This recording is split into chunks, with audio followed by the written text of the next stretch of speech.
Greetings! Here we are at the whiteboard.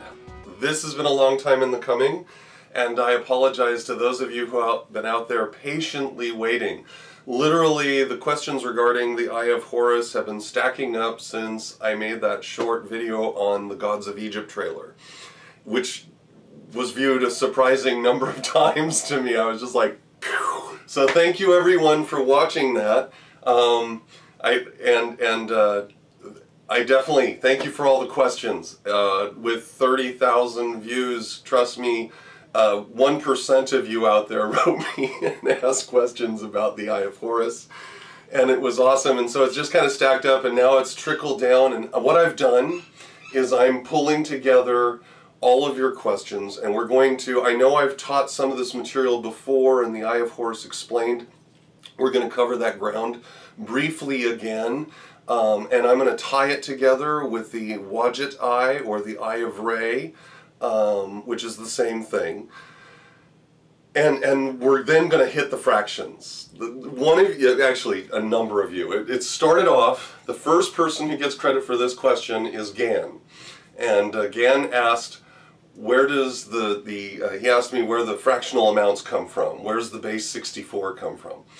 And I was just like, walking through a place that was really familiar to me, and I'm like leading the way and trying to explain this is, you know, hey, we're going this way, and then I have a Jeff Goldblum out there going, why is there a watermelon there? I'll tell you later. What's that watermelon there for? And I'm just like, oh my gosh. So this, all of your questions have been a product of extraordinary opportunity for me to expand my own understanding and consciousness relative to the utility and usefulness of the eyes which are behind me. And so I definitely want to thank all of you again for these questions. They've been awesome. You guys have asked some incredibly thought-provoking questions, and I'm thankful for all of them, and I will get to them eventually. I only have so many hours in the day. But in the meantime, let's hit this, okay? So I ahead of time, I apologize if this is difficult to see on the video. I'm having issues with lighting in this room, and it's causing a lot of reflection off of my whiteboard. So this is the blue side, and this over here is the red side. So I'm now the board, so on your subjective right, on the subjective right is red, and on the subjective left is blue. Now, before we go any farther, and this is one of the things that we're just going to try to cover all of this in one piece, so be patient with me. I know like the average view length is like 5 minutes. This is going to be a lot longer than 5 minutes, and trust me, it is going to be well worth your time to just kind of sit through it. I'm going to handle a lot of distortion and misinformation relative to these two symbols, and I'm also going to address a few questions outside of the parameters of this, because surprisingly it actually falls within that circle if you just expand the boundary a little bit farther. What I'm speaking of specifically is this is a political year for the American public, and we have on the right the Republicans and we have on the left the Democrats. This is not an accident. This is by design that right-wing politics is under this and left-wing politics is under that. And when you understand the color associations relative to the astrotheological archetypes they represent, and when you're aware of the fact that these pillars of government which exist as a expression of a greater and a more expanded understanding of the universe, which is then embedded within the American government system, and that this is an association that is far-reaching and predictive, so that when you come at the end of this video, and you start thinking about democratic politics, and you want to predict what, let's say, Hillary Clinton might say, or Bernie Sanders, because of your Kabbalistic understanding of the pillar of mercy and what it functions with, you're going to have a better understanding of the Democratic Party. Similarly, when you begin to understand this side over here, you're going to, which is the pillar of severity, you're going to understand the Republican Party better. And you're going to understand the conservative right better. And you're going to understand, for instance, what actually is the expression. Now, we've covered this in class and in Essentials of Practical Alchemy, and we've covered in other areas, but I'm trying to bundle it all together here for you, all right? So, as we progress then further, keep attention over here on my right. This is where we're going to, I'll throw any supplemental information that I may have forgotten. So, with that said, everybody take a deep breath. Let's grab your cup of coffee and your notepad, because, seriously, this is going to be mind-blowing. Especially in consideration with all the aspects that we're going to discuss. So let's start with the basics. And what I'm going to use is a technique that I used with my brother, which is that I will peel this back by levels. Okay, peel this back by levels, so that as we progress forward, we'll start at level 1. And then we'll move forward to level 2 and level 3, and by the time we get to whatever level it winds up being, you will see that we've established this foundation. We're honoring the esoteric principle of correlation, meaning as above, so below. So the foundation which is established defines the characteristics of everything that would go above it. So, because it's all built on the same rules. And I'm patterning something here for you, because in terms of physics, in terms of plasma physics, and electrodynamism, when looking at the electric universe, you see the same processes, as above, so below. So everything that we look at on the micro scale will be reflected again in the macro scale. And all of that has to do with the Tree of Life. It all has to do with the story which is related here, with the Eyes of Horus, right? Because Horus is the mediator that stands between us and the heavens. And he's a warrior god because he's mediating, right? He's working in our benefit. He becomes Vishnu, the preserver, right? And of course Vishnu's got some skills. So you get that sense that our ancestors understood this. Now, when looking at eyes, you have to think big. I mean, you've got to think big. Our ancestors had scope when they understood and tried to describe their gods. We have gotten so small in our thinking. We like to encapsulate the things we believe in into human terms. So our gods look like us, but they're also scaled to our level, which is a huge, horrible mistake, because we lose an opportunity in understanding the scope at which these symbols exist. All right? So, with relative to this, then, one must understand that the eyes are an expression of consciousness.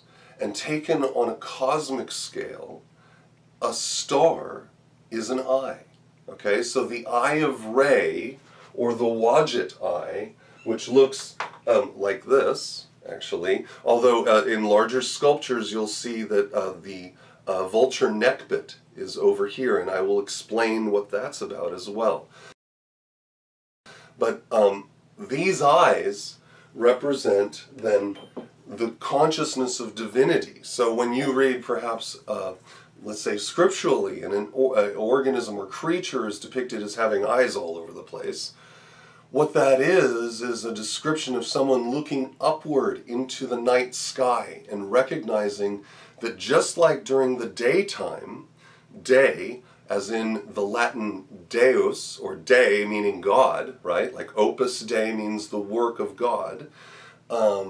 So daytime, that's the time of this God, this star, which is gazing down on us at all times.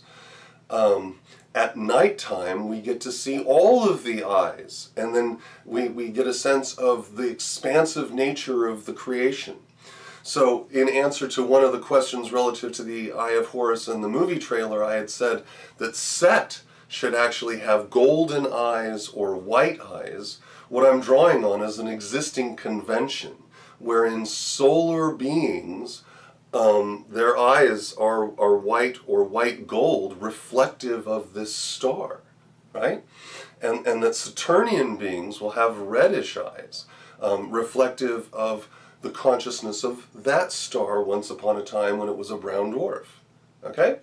So think in large scales. So then in this sense, this eye becomes the impact or the effect on Horus, because Horus is born from Saturn. Horus is Jupiter, the planet Jupiter.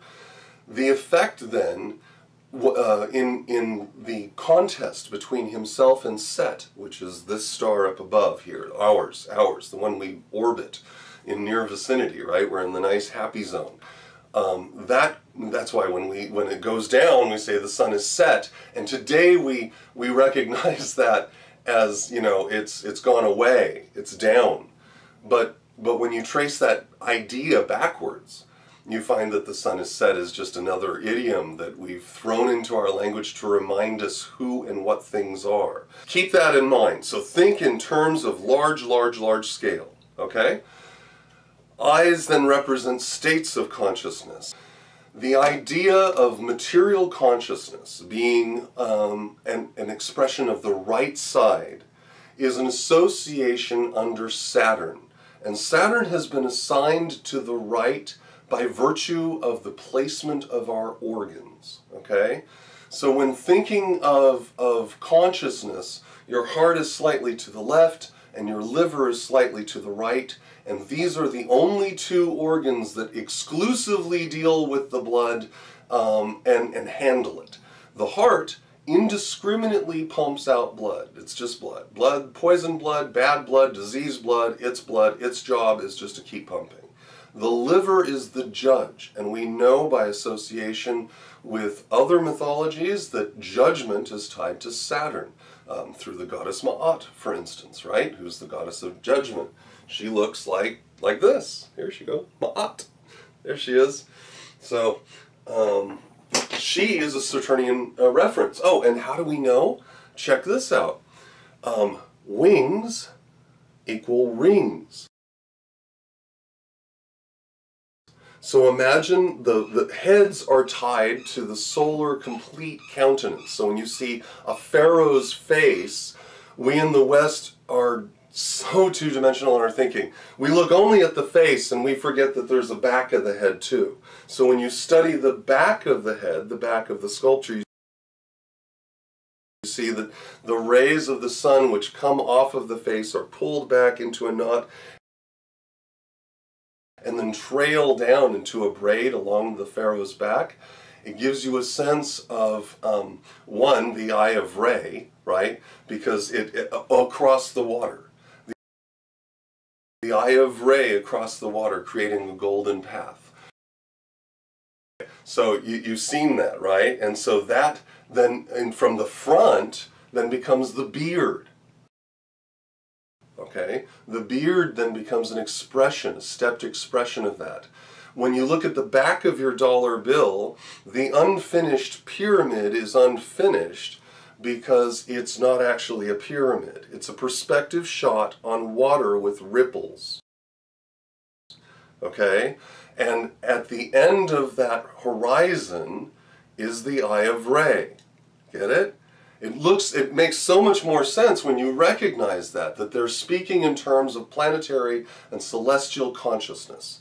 And in terms of wings, when you recognize the size and structure and the way that wings appear, you can see then the rings of Saturn. Halos are the same. So things that are hollowed or haloed, they're all part of that same idea, which ties it back to Saturn because it's sacred and it's pure and it's undefiled. Okay, you with me so far? Alright, so this is just kind of the top surface layer. I'm just kind of scraping the ground away so that you can see the stuff that's underneath it. But you've got to understand that when we're talking about this, we're not talking about people eyes, and yet we are talking about people eyes. We're not talking about physical beings, and yet we're looking at an expression of physical beings as cast within the celestial spheres above. All right? And everything in its most elementary form, the most basic form in nature is a sphere. So flat earthers, stop it. You guys are freaking me out. Seriously. I've had to clean up my playlist because some of you guys are flat earthers now, and stop with the flat earth and the electric universe stuff, pulling it together. You guys don't even know. I'm sorry, I got a segue here, but flat earthers do not understand plasma physics if they think that you can take a two-dimensional whatever and use electrodynamism from the electric universe, because that requires spherical shapes and forms. As above, so below, guys. As above, so below. Don't mess this stuff up. And don't get caught up with all this BS out there. This is the hardcore stuff, and I'm giving it to you real. This is the way it works, and this is why, I think the reason why it's been kept concealed so long is just because it's so empowering. You have access points to newer and different kinds of consciousness when you understand who you are. And that really is the ultimate temet nosei, right? It is the ultimate knowing of yourself, understanding the stuff behind me. Because ask yourself, what are you? I mean, we don't even know. Every other creature, every other organism has absolute instinct and understanding of what it is. When my Chihuahua had her babies, I didn't have to teach her what to do afterwards with the afterbirth or the puppies or any of that. She knew. Nietzsche says instinct is greater than intelligence, and I'm right there with him, because it is instant access to cosmic knowledge and understanding. That's what instinct is. And that is what was lost in the separation, in the battle between Horus and Set. See, I told you I'd get you back to this. That's what was lost. Our instinct. We do not know how to be people. Like, we have to be taught. It's the craziest thing. Birds don't require it. Fish don't require it. Bears don't require it. Nothing else on the planet needs as much socialization as we do to just understand our place in the universe at large. Do you think lions walk around and go, I wonder what it's like to be a gazelle? No, they're a lion. They're super happy being lions, you know? And yet here we are as people, and we have no memory of what we are, of who we are. We get a sense of ourselves, but it's like those movies where everyone wakes up suddenly and they're all like, well, I can talk and I kind of have a sense of me, but I don't know who I am and I don't know what I used to do. And that's the loss of this eye. That is the damage. The damage to the left is damage to and diminishment of a conscious state and associative conscious states. But it is also a promise, because it is a fractal pattern, and we demonstrate that in the Eye of Horus Explained video. And I'll show you again here, because I need to express this, because when I did another Google search, and sure enough, people are showing you the Eye of Re, and then they're giving you fractional amounts, but there are no fractions on this side. This side is designed to be an expression of sensory input associated with our cognitive state right now. This side is an expression of the diminishment of our consciousness, the breaking of our link to the cosmos, because Kabbalistically then, this drops underneath Chokmah. So Chokmah's up here, this is Chesed or Chesed, this is Jupiter, okay? Over here, on this side, this is Saturn, then this becomes Mars, which is red. Got it? So you can see we're doing it all at the same time just by using these two tools. All right, end of level 1. You got it?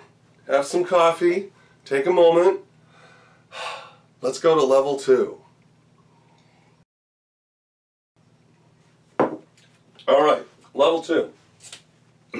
Let's break down the fractional amounts, because this is an answer to a question, which is, why are the fractions spread out the way they are? So, and I will be able to explain that to you right now. At the beginning here, on the front end of the eye, on the left, it is 1/2. then it is 1/4. The eyebrow is considered a sense. Thinking is considered a sense.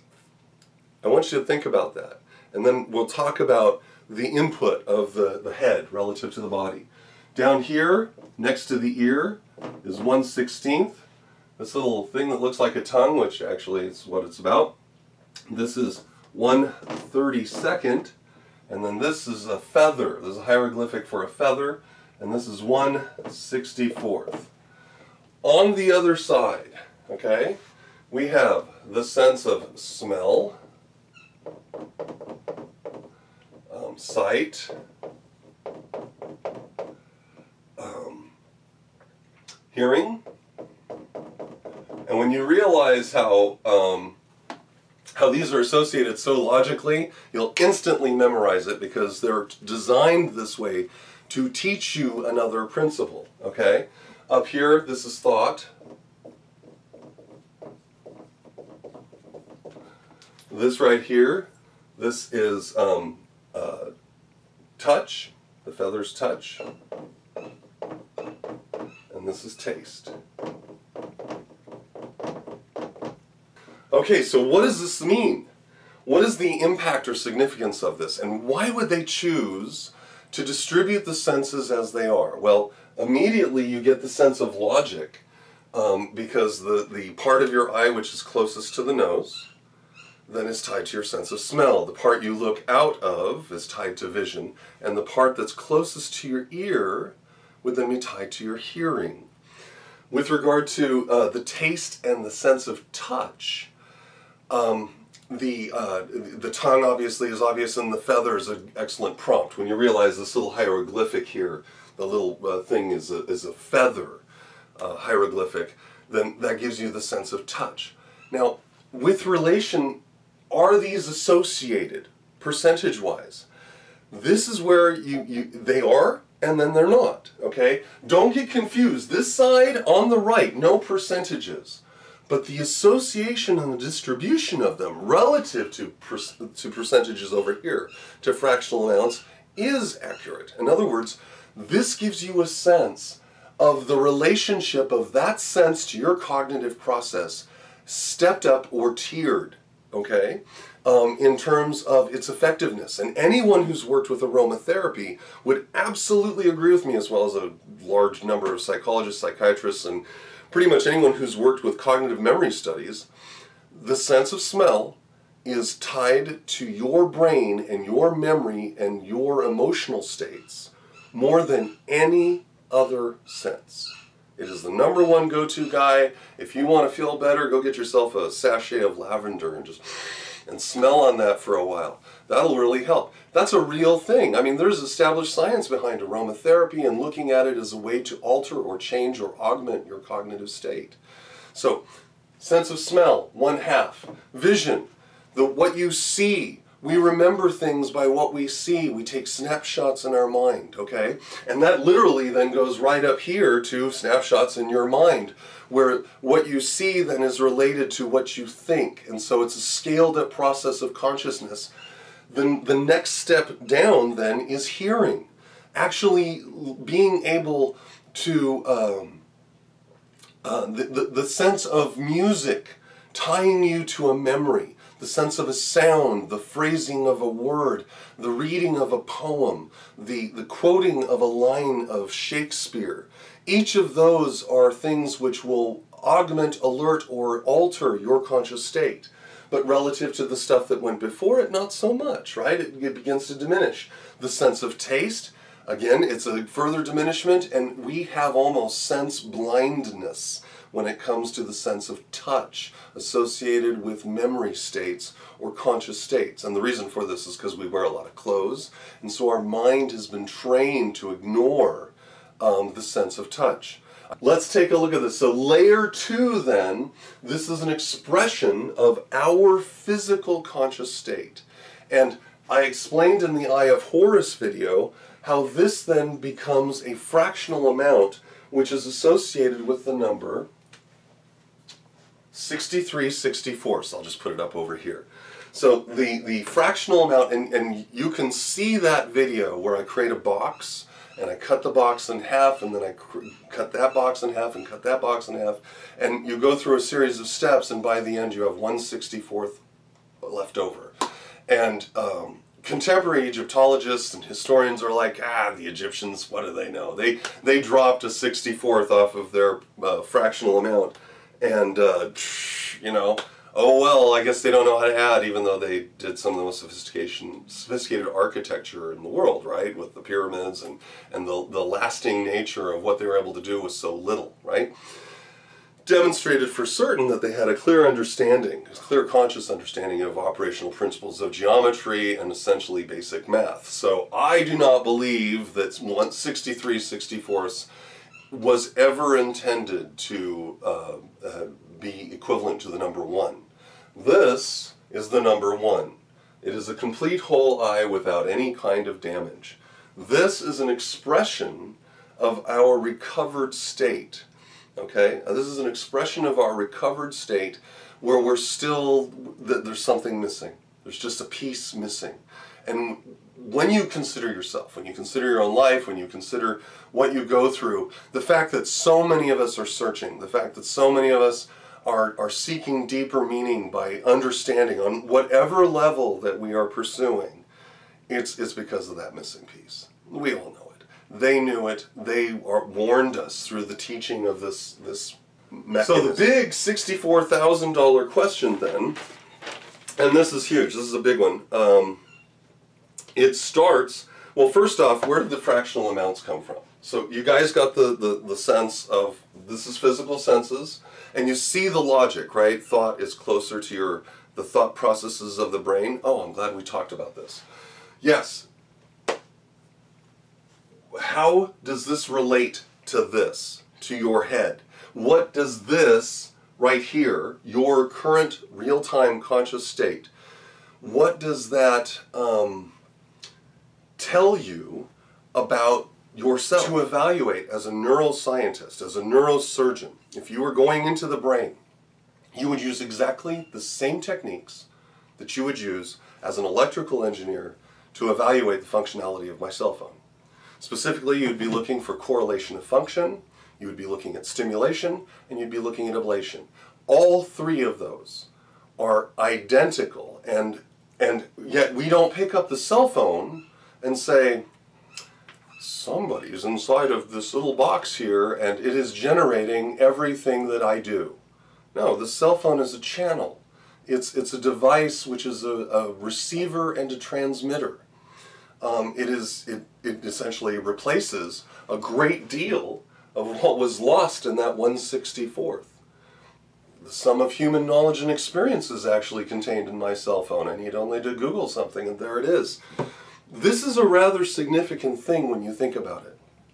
Because if the brain and everything else about the head reveals that it is a receptive organ, I feel, I taste, I smell, I hear, I see, I think.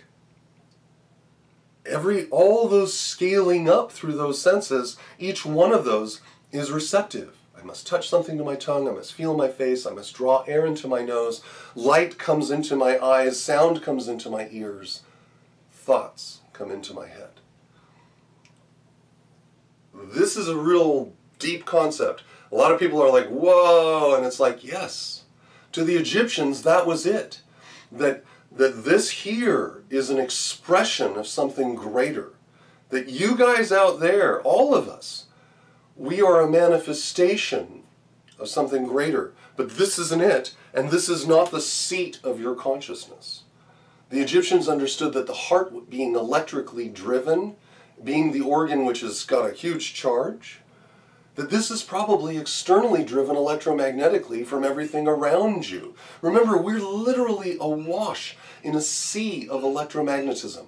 And in order to see the density patterns of that, you need only go out and take a look at a bramble bush or a series of other bushes which are tightly composed and compressed together, maybe at the base of some oak tree, and realize, like I talked about in some other videos regarding nature, that this is expressing the physical electromagnetic forces that are just sailing around you at all times, at all places, everywhere, because you are on a living planet, around a living star, and all of this stuff is what sustains you. It's what keeps us going. They understood this, and they recognized that your conscious state on the right, all this material here, your senses, that those are an expression of reception.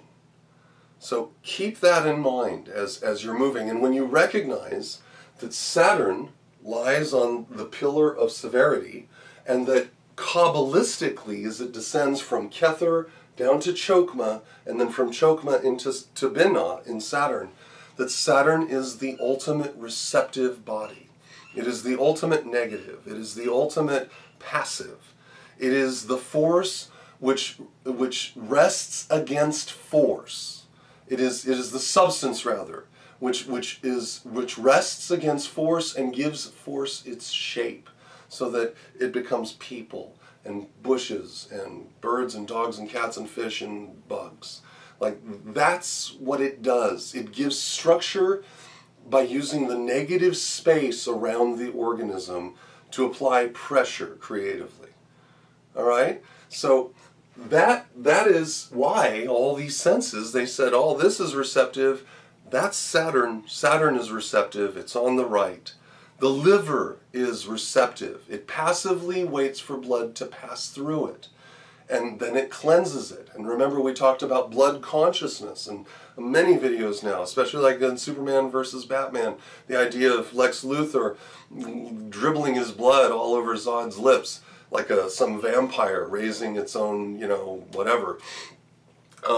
This is a transmission of consciousness, right? Your blood is a transmission of consciousness because it passes through every part of your being. And therefore it carries the knowledge of all parts of your being. And the liver filters out the stuff that's deadly to the organism. So you get the sense then of receptive, filter, active, pumper, right? That our ancestors really had a grasp on what their bodies were, what the environment was, the electrical nature of the environment, all of it. Now, what about this base number 64? This actually required me first to consult. Sometimes I'm really grateful for some of the wild experiences I've had. When I was at college at the University of Washington, I was introduced to a fantastic game by a game designer's workshop called Traveler. Probably one of the finer games that's out there. It's not available anymore, role-playing, tabletop, paper and pencils and friends, right? And the mechanism that drives that game is hexadecimal notation. So as a freshman in college, I had to learn about hexadecimal notation so that I could play this game, because everything runs into a little barcode, like a UCP. And but the benefit of that was understanding hexadecimal formatting, which then helped me understand this, because there are hexadecimal properties within this, and it goes even farther than that, because this base of 64 is actually a two-dimensional expression of 4 three-dimensional objects. But to understand that, you've got to do what I did. I went and I started looking for the building blocks of life. Here they are, building blocks of life. Literally, why do we call things stuff like that? These are the building blocks of life. Well, here's the answer. Here's the answer. Seen head on, right? Seen head on. This is a two-dimensional object. It's a square and it has 4 sides. We know that this object has 2 states. It can be seen head on as a two-dimensional object, or you can tilt it on its side, and now it's a three-dimensional object with 6 apparent sides facing your direction, right? And you can see that. There's a whole video on just this idea of the cube, meditations on the cube, the hexagram, the Shotkana, that talks all about this, and how this image of the cube is repeated all over the place, right? Now, 2 cubes then seen top down like this. See if I can do this for you guys. 2 cubes seen top down is like this, and it forms an 8-pointed star, which you will see all over the place, right? This is this very common object of worship, an 8-pointed star. So, if you have 4 boxes, then you have 4 cubes, right? So 4 boxes, in other words, this is a box with a square, and if you have 4 of these, right, seen on top of each other, then you get, they equal 4 cubes, seen from the top down. 2 8-sided stars, or 2 8-sided stars, these guys right here, that forms a 16 pointed object, and that's where the hexadecimal notation comes in, because it's a reference to a base 16 structure, which is what hexadecimal notation is. It means hexa, meaning 6, and deca, meaning 10. So hexadecimal means you're using a base of 16 plus, or base 16 or 10 plus 6 in your mathematical forms. But it actually has to do with sacred geometry when relation, if I had a second one of these, then you'd be able to get that. So now what we have then are 2 cubes, right? This is such a complex idea. I hope you guys bear with me. It's been hard to explain this. I've done this like a dozen times. So you've got your 2 cubes. I want you to think of people. Each one of these, this is a XX chromosome, and this is an XY chromosome. Now, why would I go to chromosomes? Why would I go from cubes to chromosomes and 8-sided objects and 16 and 64? Here's why. This is where it gets really cool, okay? So we're looking at a base of 64, right? And in nature, this is, or not nature, but in sacred esoteric stuff, it's all over the place. Checkerboards, chessboards have 64. The I Ching has 64. It's 8 times 8, right? Which is why I did this, right? 8 times 8 is 64. So, but it's not the 64. You've got to use some alchemical thinking. Remember, plays on words or mirroring. 64 mirrors to 46. Oh, I'm so glad I finally got us here. Okay, we're now at level 3. This is definitely level 3. So level 3. So 64 mirror writes to 46. So any geneticists out there are going to be like, because you have 46 chromosomes. And a man and a woman, so we have 46 chromosomes, each 46, this is the female, and this is the male, right? Or we could just go man and woman, right here, that actually feels better. So man and woman, Kabbalistically I have them on the presented correctly, I don't want to ever mess you up. 46 and 46. Now remember, the man who's on the left has some damage. Okay, and this is where it just gets so cool. When these two get together, they each contribute 23 chromosomes. 23 chromosomes. The number 23 is tied to the planet Saturn through its association to the letter W, or W in French.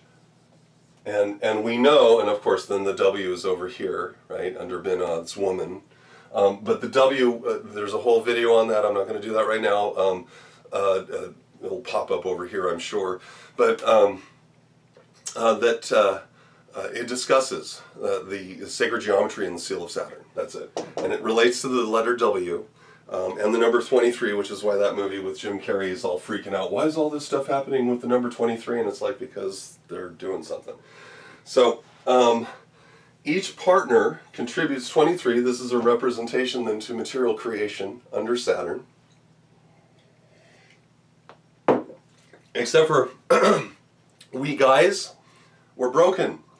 How do we know that we're broken? Well, the easiest way is that there is a genetic quality among all women, where you can trace them to the dawn of creation. As far back as there were people, you can go all the way back to Eve, right? The hypothetical Eve, the genetic forebear of all women. Guys, we don't get that. We are literally air and fire. Boom, we're here, we're gone. There's no trace. There's no atom chain, none of that stuff. It's just straight down the sisterhood of man, right here under Saturn, because that's the consistent receptive body. And the broken part is this, that it's expressed then as the 63/64ths, right? Where one more additional component to our guyness is that we don't go on genetically. We're not remembered beyond our initial contribution. We're not like the women. They get to do that. We don't. It's part of what happened to us. It's part of what was broken and what was freed. And it relates back to the Eyes of Horus, the Eye of Horus and the Eye of Re, but they're both his eyes, right? Because we are Horus. We are. Horus as Jupiter is an expression of us, because just as Jupiter is the product of Saturn and this star, electromagnetically generating a new star, a new sun, right? We are the material children of Saturn and the etheric electric children of this star. We're animated consciously by it. That's the key. That's one of the keys. That's the root. And it's expressed right here, right? When you recognize this. And so, the building blocks of life. The building blocks of life. Literally, this is an expression then, when taken together, this is then an expression of that creative force layered within ourselves as a genetic component of our chromosomes. So, all right. Pretty cool, right? Yeah, it's really cool. This is because of you guys. I had to sit here and wrestle with this stuff, and I thank you. Like, this is awesome. This is what this is about. We get this dialogue going.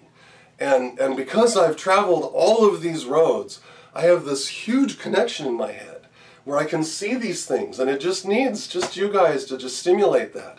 And we all benefit from it. We all profit from this. This is what we're supposed to do. We're supposed to help and take care of each other and teach each other, because it's the right thing to do. So, all right, so 46, 23 chromosomes. We've talked about men and women. We've talked about the placement of the fractional amounts relative to your sensory input and the relationship of that descending, right, in orders of priority, touch being the least important, smell being the most important. So again, it just keeps patterning back on itself, where this, taken together, represents chromosomes, right? So two people and their unity, well, literally this is what happens. Hey, mommy and daddy, and boom, and now we've got a new child. And it's written into the mythology as a teaching tool to help, so that this is how you get access to the Akashic record. This is how you get access to these heightened states of consciousness, because by applying as much of this language, because all of this, genetics, science, geometry, all of it, mathematics, it's nothing but language. It's nothing but language. And the language is what allows you to reach upward to your higher self. The language is what allows you to delve deeply within the Akashic record and see what we are, where we came from, and where the potential is of where we can go. It's so exciting. So thank you guys. Thank you very much for this excellent question. I think I pretty much wrapped it up. Didn't talk about one thing. So with regard to the Wadjet Eye, or this is also called the Wadjet Eye, it's the Eye of Re. The Wadjet Eye has at the front the little serpent Wadjet, which is associated later with Nephthys. And at the back, this is too small, but at the back you'll see there's a little vulture called Nekhbet, and her little wings are over the front. And Nekhbet later becomes Isis. They represent Lower and Upper Egypt. neck bit is sitting next to the ear. Wadjet is sitting by the front, by the nose. It really gives you a sense of the relationships. And of course, in hieroglyphic presentation or in mural presentation, they then bear the two crowns of Upper and Lower Egypt, which really are showing you a coaxial projection of energy, which you would see in any biological structure in plant life, where the xylem and the phloem are coaxially together, moving the liquids within the tree or within the bush up or down, depending on the activity of the phloem being down and xylem being up. So, all of this stuff has to do with everything. See that. It's exciting. Everything has to do with everything. And when it comes down to politics, and when it comes down to me talking about politics occasionally here, realize you live in the world, and those guys that are running things also live in your world, and you may not necessarily have to get involved in their crap, but certainly it helps to understand what is motivating all of this activity, and who the players are really representing, what they are really representing. It helps you sleep at night when you see it from the broader scope. You will not see ever a Democrat or a Republican going off script relative to the Kabbalah. It's just not going to happen. If they do that, they become a moderate, and they're in the pillar of mildness right in the center. And there are very, very few of those these days. Very, very few. So, that's it. I really hope that this answered your question. In review, these two eyes represent the totality of your conscious state and your experience.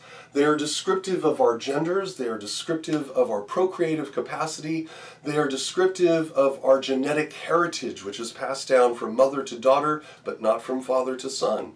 And it is descriptive of our conscious state and the idea that we are, in a sense, functioning remote relative to where we actually are. The brain is here, but the mind is somewhere else. I'm Eye of Horus, the modern alchemist. Thank you for such an awesome opportunity for these questions and for all of your patience. This has been great.